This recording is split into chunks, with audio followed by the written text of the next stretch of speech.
Assalamualaikum warahmatullahi wabarakatuh. Salam sehat, salam sejahtera untuk kita semua. Perkenalkan, saya Mario Della Afrida, dosen program studi pendidikan profesi nurse program profesi Stikes Gunabangsa Jakarta.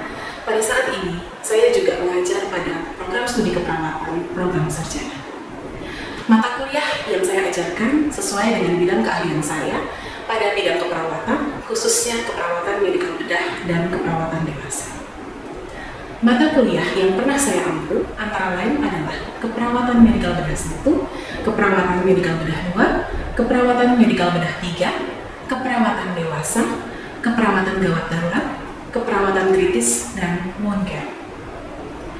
Pada kesempatan kali ini, saya akan menyampaikan teknik perkuliahan pada salah satu mata kuliah yang saya ampu pada semester 4, yaitu wound care. Mata kuliah wound care merupakan mata kuliah yang termasuk dalam runtung keperawatan medikal bedah.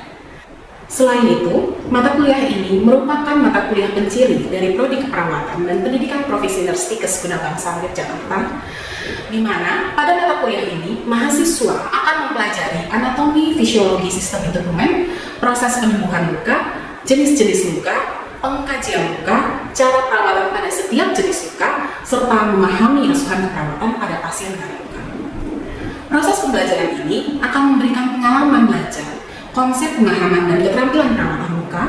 Proses pembelajaran dilakukan melalui metode ceramah, diskusi, small group discussion, collaborative learning, dan pembelajaran praktik laboratorium. Adapun bobot SKS pada mata kuliah ini terdiri dari 3 SKS, di mana terdiri dari 2 SKS teori dan 1 SKS praktik laboratorium. Mata kuliah ini diberikan dengan 21 kali pertemuan teori dan praktik laboratorium.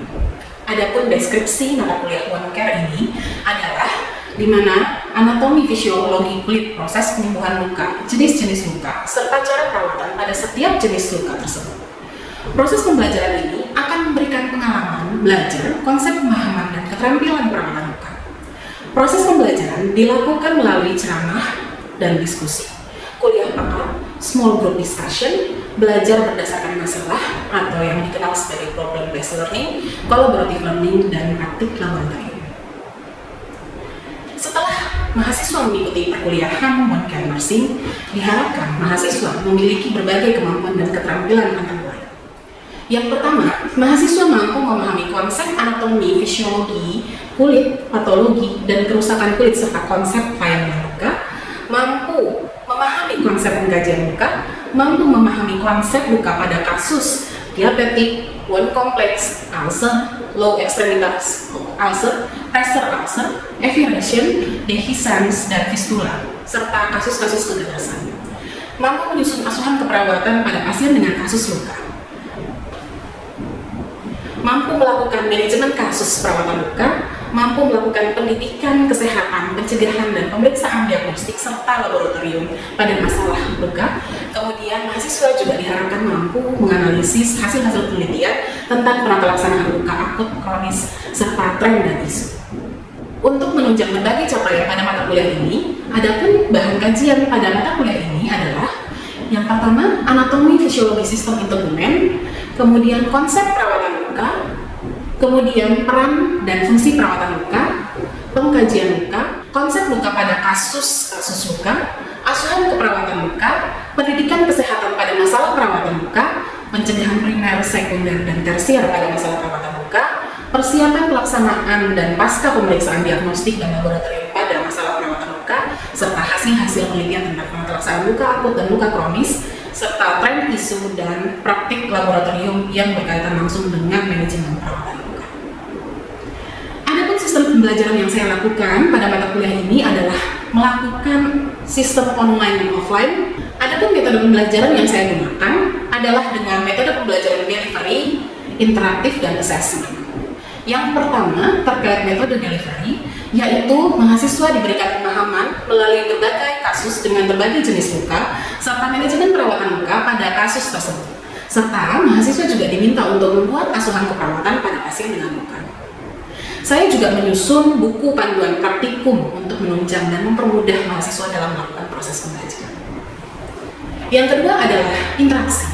Interaksi yang saya lakukan pada mahasiswa adalah dengan tatap muka secara online, ataupun menggunakan Zoom Meeting, ataupun Google Meeting, dan untuk pertemuan asinkronus menggunakan Google Classroom dan WhatsApp Group, di mana hal ini diharapkan dapat membantu mahasiswa untuk mempermudah proses pembelajaran dan dapat dilakukan diskusi kapanpun mahasiswa memerlukan arahan dan diskusi terkait mata kuliah. Yang ketiga adalah assessment, di mana penilaian hasil belajar mahasiswa dilakukan melalui kerja kelompok, keaktifan dalam perkuliahan, predemonstrasi pada saat praktikum, ujian OSCE, dan ujian tulis berupa UAS dan UTS. Untuk sistem penilaian selalu didiskusikan dalam kontrak pembelajaran pada awal perkuliahan agar dapat melakukan proses penilaian yang objektif dan transparan bagi mahasiswa. Berikut ini saya tampilkan salah satu cuplikan pembelajaran dari salah satu bahan kajian yang ada pada mata kuliah UNKAD. Baik, Assalamualaikum warahmatullahi wabarakatuh. Waalaikumsalam warahmatullahi wabarakatuh. Apa kabar teman-teman hari ini? Alhamdulillah. Semoga sehat semua ya, sehingga nanti kita bisa menyelesaikan perkuliahan ini. Kita bisa datang teman-teman. Teman-teman, hari ini kita akan belajar terkait pengajian luka, gitu ya, sesuai dengan janji kita pada pertemuan sebelumnya, gitu ya. Jadi di pertemuan sebelumnya kita sudah membahas terkait apa dan bagaimana anatomi dan fisiologi dari sistem imun. Hari ini kita akan belajar lebih fokus bagaimana cara melakukan pengkajian terhadap luka. Sebelumnya izin saya share terkait jawaban pembelajaran kita pada hari ini, teman-teman, di mana harapannya setelah mengikuti perkuliahan ini, teman-teman mampu memahami konsep pengkajian luka, di mana di dalam pengkajian luka ini sendiri nanti teman-teman akan melakukan pengkajian terkait riwayat pasien, tipe penyembuhan luka, kehilangan jaringan, warna dasar luka, lokasi, ya, teman-teman perlu tahu di mana sih lokasi luka, dan ketika berbeda lokasi itu penetarasannya akan berbeda juga atau tidak, gitu ya, atau hasil pengkajian mungkin saja berbeda, gitu ya. Kemudian teman-teman juga akan belajar bagaimana cara mengukur luka dengan baik, gitu ya, bagaimana cara melakukan pengkajian terkait itu, sehingga nanti teman-teman bisa paham begitu ya proses atau progres dari luka itu setelah teman-teman melakukan perawatan pada lukanya. Kemudian teman-teman juga perlu mengkaji eksudat. Nah, nanti kita akan belajar gitu ya apa saja yang perlu dikaji di dalam pengkajian eksudat. Kemudian kita juga perlu mengkaji terkait kulit sekitar luka, dan tentunya nanti kita akan mengidentifikasi luka ini masuk ke stadium berapa, ya. Kemudian teman-teman, ini adalah bahan pengkajian kita pada pagi hari ini.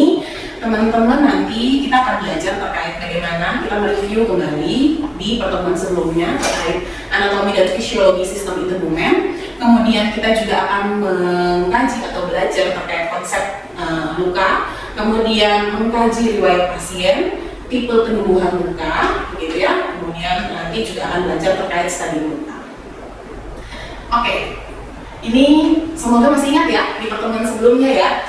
Oke, nah dari apa yang tertampil di layar, bisakah dijelaskan secara singkat apa itu sistem integumen? Sistem integumen adalah sistem susunan dari anatomi tulang manusia, yaitu ada waktu. Oke, baik. Ya, bagus sekali, tepuk tangan dulu teman-teman. Oke, baik teman-teman, benar seperti yang disampaikan oleh Dina tadi, begitu ya. Untuk sistem integumen ini sendiri adalah termasuk ke dalam organ tubuh manusia yang terdiri dari kulit dan aksesorisnya, baik rambut, kuku, kelenjar, pembuluh darah, otot, dan syaraf. Oke, kita review kembali ya pertemuan sebelumnya.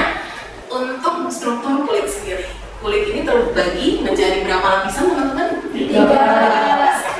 Soalnya mungkin bisa disebutkan pertemuan sebelumnya kita belajar terkait anatomi kulit. Ada berapa lapisan kulit? Ada 3 apa saja? Epidermis, dermis, dan hipodermis. Oke, baik sekali, terima kasih ya Soleh ya. Benar, seperti yang disampaikan Soleh, untuk lapisan kulit bisa dilihat oleh teman-teman di sini ada 3, gitu ya. Ada epidermis, kemudian dermis, dan hipodermis, teman-teman. Nah, nanti kita akan melihat kembali, mereview sedikit apa yang teman-teman pelajari di minggu lalu, di mana lapisan kulit ini terdiri atas 3, ya. Yang pertama adalah lapisan epidermis. Nah, epidermis ini sendiri merupakan lapisan paling luar dari kulit. Nah, sini gitu ya. Nah, kemudian biasanya ketebalannya itu adalah sekitar 0,4 sampai 0,6 mm tergantung lokasi. Jadi epidermis yang ada di permukaan tangan, dengan epidermis yang ada di permukaan bokong itu akan berbeda ketebalannya gitu ya, sehingga nanti kita perlu mengidentifikasi lebih jelas gitu ya, apakah ini dia sudah ketika terjadi luka, apakah dia sudah sampai di lapisan dermis atau sebenarnya masih di epidermis karena lokasinya berbeda gitu ya. Oke, kemudian di epidermis itu tidak ada pembuluh darah gitu ya, sehingga ketika seorang mengalami luka pada lapisan epidermis itu teman-teman tidak akan menemukan darah, adanya bentuknya kemerahan nanti kalau di epidermis ya teman-teman ya. Kemudian selanjutnya adalah lapisan dermis ya. Lapisan dermis tadi seperti yang disebutkan oleh Sore, gitu ya, ini merupakan lapisan kedua dari kulit setelah epidermis. Nah, benar. Nah, kemudian di dalam dermis ini sendiri ini kita bisa melihat gitu ya. Dermis ini ketebalannya 1 sampai 3 mm tergantung lokasi lagi gitu ya. Kemudian di dalamnya itu berupa jaringan ikat atau yang kita kenal sebagai konektif tisu ya. Kemudian teman-teman di sini yang menjadi poin penting gitu ya, kaitannya dengan pengkajian luka, kaitannya dengan nyeri itu adalah di dermis ini memiliki banyak pembuluh darah dan merupakan pusat persyarafan di kulit gitu ya, sehingga nanti kalau kita melakukan pengkajian luka gitu ya, ketika pasien ini mengalami luka di dermis yang kita akan pelajari nantinya gitu ya, stadium luka ketika dia sampai di dermis itu dia ada di stadium mana gitu ya. Nah, ketika pasien kita nanti mengalami luka pada dermis, maka dia akan mengalami tingkat nyeri yang sama gitu ya, sehingga jangan sampai nanti ada pembahasan dari kita sebagai seorang perawat gitu ya, ketika pasien kita mengalami nyeri yang sama padahal kita melihatnya lapisan kulit yang rusak itu cuma dermis gitu ya, kok agak berlebihan ya pasien kita mengeluh nyeri gitu ya, padahal cuma di dermis. Ada nih pasien yang lukanya bisa sampai ke tulang, sampai ke otot, tetapi tidak mengeluh nyeri. Nah, kita sudah belajar kemarin dan pada hari ini kita mereview kembali ya, di dermis ini terdapat banyak persyaratan, sehingga ketika pasien mengalami luka pada area dermis atau lapisan dermis tentunya dia akan mengalami rasa nyeri yang sangat karena dia mengenai ujung-ujung syaraf ya. Jadi tidak boleh ada lagi stigma bahwa kok kamu lebih merasakan nyeri ketimbang dengan pasien yang lukanya ternyata jauh lebih dalam. Tidak boleh seperti itu ya kita sebagai seorang perawat. Oke, kemudian selanjutnya kita akan melihat terkait hipodermis di lapisan ketiga kulit atau yang kita kenal juga sebagai subkutan ya. Nah, di dalam hipodermis ini teman-teman bisa melihat gitu ya, di sini jaringan utamanya adalah jaringan lemak. Kemudian fungsinya ini sendiri adalah mengurangi benturan gitu ya. Jadi kalau orang yang memiliki lapisan hipodermis lebih tebal biasanya resiko terhadap benturannya jauh lebih kecil gitu ya. Kemudian di sini salah satu fungsi dari hipodermis ini sendiri adalah memiliki fungsi menghangatkan tubuh. Bagaimana teman-teman? Sudah semakin ingat ya terkait lapisan kulit ya? Oke, baik. Nah, kalau teman-teman sudah ingat terkait ini, maka kita akan lanjut ke next step. Kita akan melihat kaitannya dengan anatomi fisiologi sistem integumen ini. Nanti kita akan mengaitkannya dengan stadium luka. Oke, next. Nah, teman-teman bisa melihat ini adalah pengkategorian stadium luka berdasarkan anatomi fisiologi dari kulit, gitu ya. Ini berdasarkan pengkategorian dari NPI-AD, di mana di sini dari National Pressure Injury Advisory Panel mengatakan bahwa pengkajian atau penderajatan luka ini itu terbagi atas 4 stadium, di mana teman-teman bisa melihat. Di depan ini yang pertama teman-teman bisa melihat gambaran stadium 1 ya. Teman-teman bisa melihat di sini tampak kemerahan di lapisan epidermis. Jadi stadium 1 dikatakan pasien mengalami luka pada stadium 1 ketika dia mengalami luka pada lapisan epidermis. Jadi tampilannya biasanya pasien-pasien yang mengalami luka pada stadium 1 itu kita hanya melihat tampak kemerahan pada kulitnya gitu ya. Jadi bisa terlihat dari tampilan luar gitu ya. Terus kemudian yang kedua adalah stadium 2 gitu ya, di mana ketika kita mengatakan sebuah luka mengalami gitu ya, seseorang mengalami luka dengan stadium 2, maka dia lukanya itu tidak cuma mengenai bagian epidermis tetapi sudah sampai ke bagian dermis lukanya gitu ya. Kemudian karakteristik yang paling bisa kita analisis ketika kita melihat luka itu biasanya paling sering ada di tampilan bulan. Jadi seperti bergelembung cairan teman-teman ada ya, sehingga kalau kita nanti teman-teman turun ke lapangan gitu ya, teman-teman akan melihat luka ketika nanti tampilan lukanya tidak terbuka, tidak, tetapi ada cairan, gelembung cairan di dalamnya. Nah, teman-teman bisa mengidentifikasi itu sebagai derajat derajat 2 atau stadium 2 dari luka. Kemudian selanjutnya berdasarkan MPI-AP di sini ada stadium 3 teman-teman, di mana sebuah luka dikatakan dia masuk ke dalam stadium 3 atau derajat 3 itu ketika luka itu atau kerusakan kulitnya itu sampai kepada lapisan hipodermis atau subkutan gitu ya. Nah, teman-teman bisa melihat di situ tampilannya ya, dia sudah sampai di lapisan subkutan ya. Nah, kemudian di stadium 4 ini dia dikatakan mengalami luka stadium 4 atau derajat 4 ketika lukanya itu sudah sampai ke otot atau tulang, sudah sampai di bawah lapisan kulit. Ini juga yang akan membantu teman-teman merumuskan asuhan perawatannya nanti gitu ya. Ketika pasien mengalami luka pada lapisan kulit baik epidermis, dermis, dan subkutan, maka nanti untuk diagnosa perawatan yang bisa diambil oleh teman-teman adalah kerusakan integritas kulit. Benar sekali gitu ya. Tetapi kalau dia sudah sampai di stadium 4, di mana yang dirusak tidak cuma lapisan kulit, tetapi juga merusak otot serta tulang, maka teman-teman nanti akan merumuskan diagnosa perawatan kerusakan integritas jaringan ya. Jadi bedakan kapan teman-teman menetapkan kerusakan integritas kulit, kapan menetapkan kerusakan integritas jaringan. Oke. Nah, selain derajat 1, 2, 3, dan 4, nah ternyata dari MPI-AP ini juga merumuskan ada yang dikatakan sebagai stadium unstageable atau tidak bisa di-staging ya. Kenapa dikatakan tidak bisa di-staging? Tadi sudah kita sampaikan di awal bahwa kita akan merumuskan derajat itu berdasarkan lapisan kulit yang dirusak. Tetapi kalau teman-teman melihat tampilan luka seperti ini ya, ini ada yang menutupi. Tetapi ternyata kalau di explore ternyata lukanya sudah sampai dalam. Gitu ya. Begitu pun juga dengan ini tampilannya seperti kehitaman saja. Tetapi pas diraba ternyata bonyok sampai ke dalam itu ternyata dirusaknya sampai ke dalam. Nah, ini adalah gambaran di tengah ini teman-teman bisa melihat gitu ya. Jadi kerusakannya itu tidak cuma di epidermis, terus kemudian tidak cuma di dermis, tidak sampai di subkutan doang gitu ya, juga sampai di lapisan paling bawahnya gitu ya. Tetapi apakah kita akhirnya bisa memberikan stage bahwa kita kan tidak bisa melihat ya lapisan mana yang rusak, terus kemudian kita akan bisa bilang ini derajat 4 nih, atau ini derajat 2 deh, atau ini derajat 3. Nggak bisa, karena kalau kita meletakkan derajat 2, oke, kita bisa melihat tampilannya bulat gitu ya. Tetapi kalau dengan luka-luka yang seperti ini, kita tidak bisa memberikan derajat. Karena apa? Kita tidak bisa melihat lapisan mana yang dirusak karena dia tertutup di atas. Sehingga luka yang tampilannya seperti ini gitu ya, ini kita kenal sebagai luka yang unstageable atau tidak bisa di-staging. Sampai di sini bisa dipahami? Bisa. Oke, baik. Ini selanjutnya di MPI-AP juga merumuskan yang namanya diffuse pressure injury (DPI), di mana di sini lukanya itu tampilannya oke, tidak ada jaringan mati yang menutupi, tetapi dia menghitam. Nah, kita bisa mencurigai pasien ini mengalami yang namanya luka tekan yang dalam atau yang kita kenal sebagai diffuse pressure injury. Ini biasanya terjadi pada pasien-pasien yang namanya dia secara bobot berat badan lebih kecil gitu ya, jadi pasien yang lebih kurus sehingga tonjolan tulangnya itu menekan ke area kulit gitu ya, sehingga menyebabkan vaskularisasi gitu ya pada jaringan-jaringan kulitnya itu tidak lancar gitu ya. Kemudian ini juga biasanya terjadi pada pasien-pasien yang di rumah sakit mengalami tirak baring yang lama, sehingga apa yang bisa kita fasilitasi? Ada yang bisa menjawab kalau pasien dirawat di rumah sakit dia itu keterbatasan gerak, cuma bisa baring. Kalau dia mau berpindah posisi dia harus dibantu oleh perawat atau keluarga. Kira-kira yang bisa kita lakukan apa? Silakan.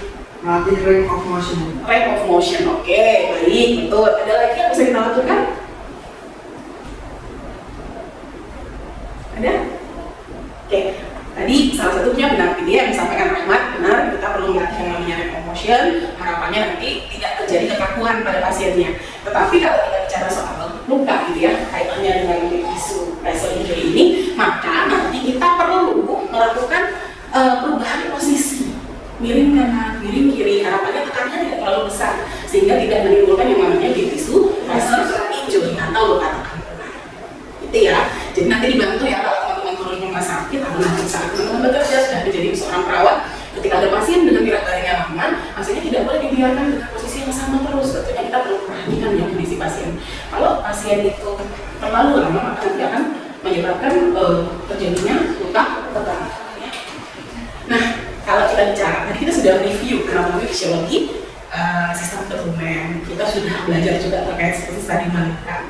Tentunya di sini kita perlu juga belajar bagaimana kita melakukan pengkajian luka, gitu ya, sehingga nanti teman-teman bisa melakukan pengkajian yang holistik, yang komprehensif, kemudian bisa menegakkan diagnosa yang tepat dan sesuai, dan nanti bisa mendapatkan dengan baik, gitu ya. Oke, nah ini kalau kita bicara soal pengkajian luka, maka kita akan bicara soal holistic assessment, ya. Teman-teman bisa melihat di sini ada beberapa hal yang perlu kita lakukan, ya, pengkajian, ya. Yang pertama adalah kita perlu mengkaji terkait etiologi, di mana nanti kita perlu tahu gitu, apa saja penyebab lukanya. Kenapa kita perlu mengetahui penyebab lukanya? Karena orang, contohnya gitu ya, orang yang mengalami luka akibat kecelakaan lalu lintas dengan orang yang mengalami luka karena penyakit yang entah karena diabetes mellitus atau dia karena kanker, ini akan berbeda penelaksanaannya, sehingga kita dituntut untuk bisa memahami apa yang menjadi penyebab dari luka tersebut. Kemudian selanjutnya adalah faktor yang mempengaruhi luka. Jadi kita perlu paham gitu ya, apa saja, ada nggak sih faktor-faktor yang mempengaruhi penyembuhan luka ini sendiri gitu ya. Jangan sampai nanti kita sudah melakukan perawatan luka, tapi kita tidak tahu kalau pasien ini punya komorbid atau penyakit-penyakit yang akhirnya bisa menghambat proses penyembuhan lukanya gitu ya. Jadi kita sudah melakukan perawatan luka, harusnya prediksi awal luka ini bisa sembuh dengan 10 kali ganti balut gitu ya. Tetapi ternyata setelah 10 kali ganti balut, pasien ini nggak sembuh lukanya gitu ya. Nah, kita perlu mengkaji faktor-faktor apa saja. Oh, ternyata pasien ini awalnya KRL, tetapi ternyata pasiennya punya riwayat diabetes mellitus, gula darahnya nggak terkontrol, pola makannya nggak baik, dia tidak minum obat rutin, sehingga ini akan mempengaruhi proses penyembuhan lukanya. Karena kalau orang dengan diabetes mellitus, maka gula darahnya tinggi, viskositas dari darahnya itu akan jadi lebih kental kan ya. Jadi oksigen yang dibawa oleh darah itu akan juga berkurang, sehingga perfusi untuk lukanya itu jadi kurang, proses penyembuhan lukanya juga akan menjadi terhambat. Ya, bisa dipahami ya kenapa kita perlu mengkaji faktor-faktor yang mempengaruhi proses penyembuhan. Selanjutnya adalah kita perlu mengkaji yang namanya durasi luka, ya, dimana kita perlu menanyakan ketika pasien datang gitu ya, durasi lukanya sudah berapa lama gitu ya. Jadi ini untuk membantu kita mengidentifikasi kalau sudah sangat lama dia nggak sembuh, mungkin saja pasiennya ada kondisi-kondisi infeksi yang tidak bisa cuma kita atasi dengan perawatan luka, gitu ya. Jadi kita perlu memberikan obat antibiotik salah satunya sesuai dengan kondisi pasien sehingga lukanya bisa sembuh. Selanjutnya adalah kita juga perlu melakukan pengkajian head to toe. Jadi jangan sampai ada pembahasan gitu ya bahwa ini kan cuma luka. Jadi yang kita kaji harusnya terkait lukanya saja, ya. Tetapi kalau kita sebagai seorang perawat, kita harus melakukan pengkajian secara komprehensif. Jadi teman-teman harus melakukan pengkajian total dari kepala sampai dengan kaki, tuh, ya. Jadi tidak cuma berfokus pada luka, ya. Nah, pengkajian head to toe ini juga berkaitan dengan apa? Dengan faktor yang mempengaruhi faktor risiko, gitu ya. Jadi kita bisa mengkaji sekaligus, gitu ya. Oh, ternyata pasien ini dari awal kita mengkaji memang punya faktor komorbid yang akhirnya menyebabkan lukanya tidak bisa sembuh. Ya, kemudian yang terakhir adalah total one assessment. Ya, teman-teman kita akan belajar tentang ini.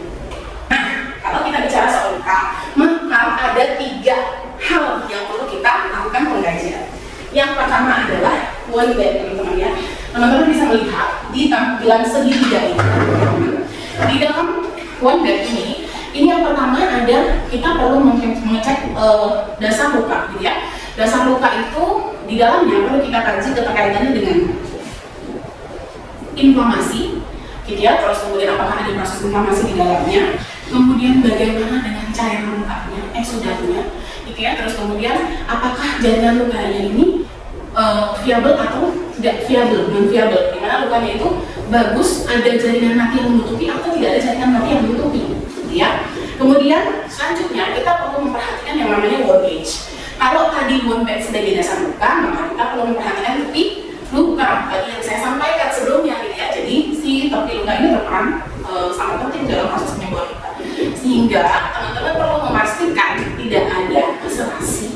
Karena maserasi ini terjadi biasanya karena lukanya terlalu lenggang, sehingga tampilannya putih-putih seperti kalau kita merendam tangan terlalu lama di cairan. Kalau lagi nyuci baju terlalu lama merendam, dia akan tampilannya putih kan. Nah, itu adalah maserasi karena dia terlalu lembab.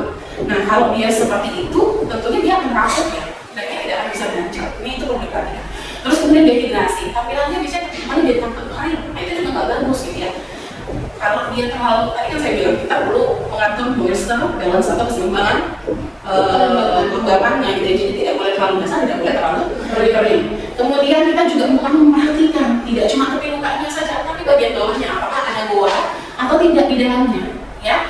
Nah, kalau di bawahnya ada goa, sementara tepi lukanya oke, itu tetap tidak akan bisa beranjak untuk nutup lukanya, gitu ya. Terus kemudian kita perlu melihat lagi tepi luka apakah ada tepi luka yang menggulung atau kita kenalnya sebagai roll epigol, gitu ya. Paling sering bahasa yang kita kenal, gitu ya. Karena kalau dia menggulung ke dalam, berarti dia tidak bisa nyatu, tidak akan bisa nyambung karena dia akan prosesnya ke bawah, gitu ya. Jadi ini perlu diperhatikan juga. Kemudian selanjutnya adalah perimonstrum atau yang kita kenal sebagai kulit sekitar luka, ya. Jadi teman-teman juga perlu melihat, gitu ya, apakah ada maserasi, ada eksfoliasi, apakah tampilan kulitnya kering, ya. Terus kemudian ada keratosis dalamnya, gitu ya. Jadi seperti bersisik. Nah, ini adalah hal-hal yang mungkin akan mengarahkan kita kepada penyebab lainnya yang membuat proses penyembuhan luka jadi terhambat, sehingga itu perlu dikaji. Kemudian, selanjutnya adalah di slide terakhir yang saya mau lihat dari apa yang kita pelajari, semoga sudah bisa dipahami oleh teman-teman dengan baik, ya teman-teman ya. Kalau kita melihat dari gambaran luka ini, adakah dari teman-teman yang mau membantu saya untuk mendeskripsikan luka ini seperti apa? Boleh tunjuk tangan? Adakah yang bisa membantu saya mendeskripsikan? Ya, boleh Din, silakan.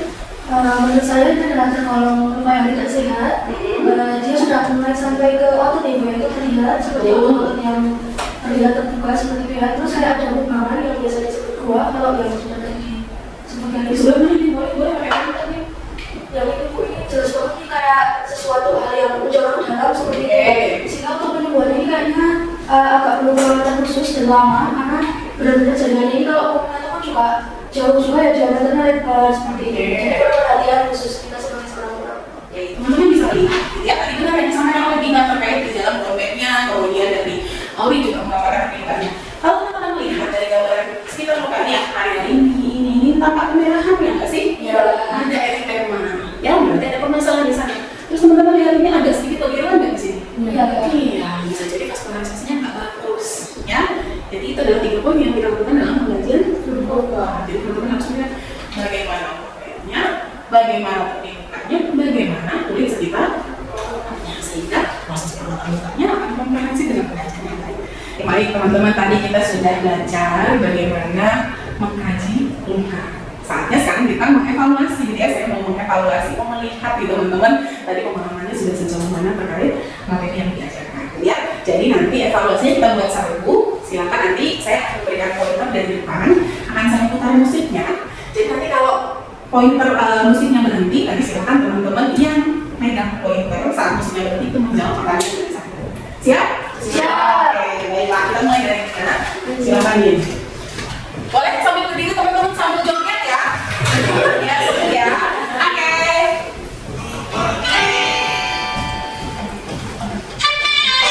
Ayo sambil joget. Joget, joget. Ayo.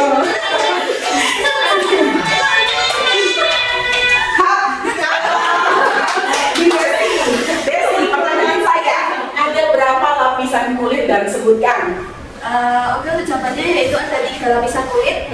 Yang pertama ada epidermis, dermis, dan hipodermis atau sebutan.